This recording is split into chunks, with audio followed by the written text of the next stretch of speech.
Bonjour, on se retrouve aujourd'hui pour examiner de près les événements tragiques du Texas, ce 4 juillet, des inondations terribles le long de la rivière Guadeloupe, surtout dans le comté de Kerr. Oui, bonjour.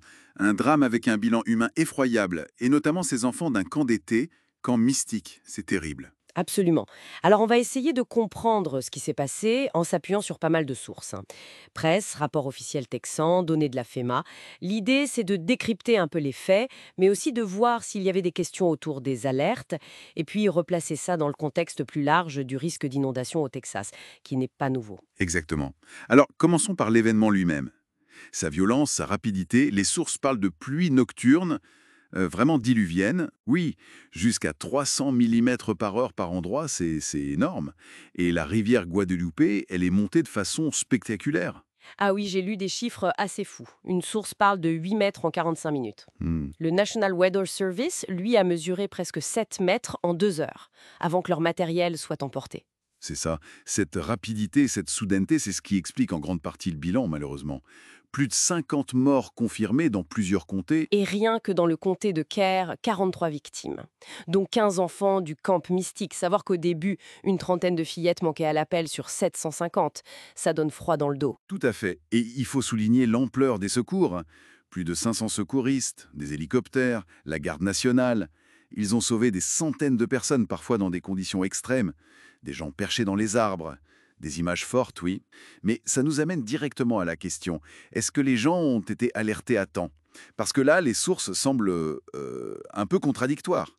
C'est le point sensible. Alors d'un côté, le NWS, le Service météo national, a bien émis des alertes. Une veille dès le jeudi après-midi, puis une alerte d'inondation soudaine vers 1 heure du matin vendredi. D'accord. Et ensuite, le niveau maximal, l'urgence d'inondation soudaine, vers 4 heures du matin. Et ça a été diffusé par les canaux habituels, les alertes sur mobile, le système EAS. Oui, mais alors comment expliquer que des officiels locaux, comme le juge du comté de Kerr, disent que personne n'avait vu ça venir, que les prévisions étaient insuffisantes? Mais c'est complexe. D'abord, il y a le problème des alertes la nuit. C'est toujours plus difficile de toucher les gens, de les faire réagir. Bien sûr. Ensuite, c'est la nature même de ces orages. Très localisés, très intenses. Le risque général pour la zone était identifié. Le NWS parlait d'humidité tropicale record. Mais prévoir exactement où et quelle intensité maximale, Prévoir les 8 mètres en 45 minutes à cet endroit précis. voilà, c'est encore extrêmement difficile, même avec les outils actuels. C'est à la limite de ce que la science peut faire aujourd'hui pour ce type de phénomène très soudain. Et cette difficulté d'alerte, elle est d'autant plus frappante qu'on est dans la Flash Flood Alley.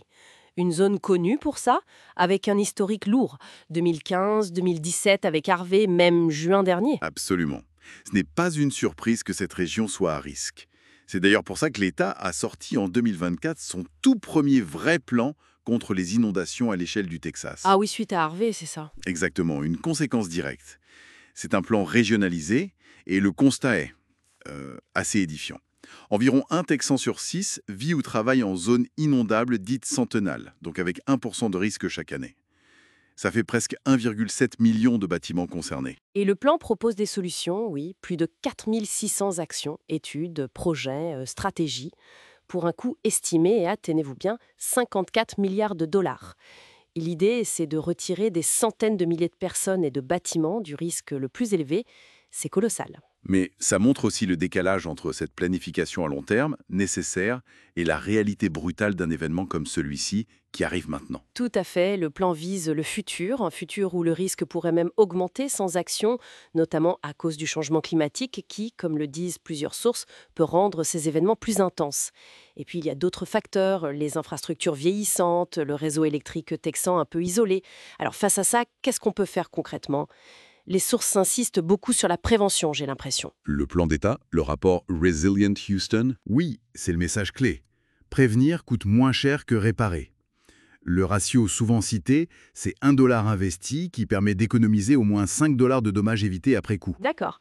Et là, la FEMA, l'agence fédérale, joue un rôle axe. Oui, via le Programme national d'assurance inondation, la cartographie des risques, des subventions pour des projets d'atténuation, et puis il y a des mesures très concrètes pour les habitants et les municipalités. Comme quoi, par exemple? Eh bien, surélever les maisons ou les équipements importants, prévoir des évents pour laisser passer l'eau dans les fondations, sceller les murs, installer des pompes de puisard et bien sûr, avoir une assurance inondation, ce qui n'est pas toujours le cas. Et au niveau plus local, individuel, Connaître le risque là où on habite, avoir un plan d'urgence familial, entretenir le drainage autour de chez soi, adapter les constructions.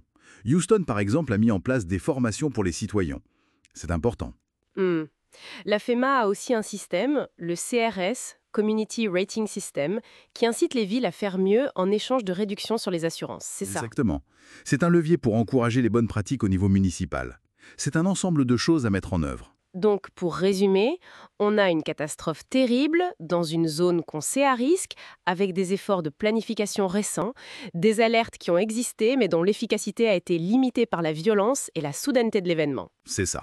Il y a cette tension très forte entre le risque général qu'on connaît, qu'on essaye de gérer, et la brutalité, presque l'imprévisibilité, de l'événement spécifique, quand il frappe. Tout à fait. Et ça nous laisse avec une question de fond, peut-être un peu provocatrice pour finir. Allez-y. Si ces événements extrêmes deviennent plus fréquents, plus intenses, comment est-ce qu'une société, une région comme la flash flood d'Ali, peut vraiment concilier le développement, la sécurité des gens, surtout les plus vulnérables, et le respect des forces de la nature? C'est la question essentielle. Quelle est notre responsabilité individuelle et collective dans la préparation, mais aussi peut-être dans nos choix de vie et d'aménagement dans ces zones historiquement et naturellement à risque? C'est une réflexion nécessaire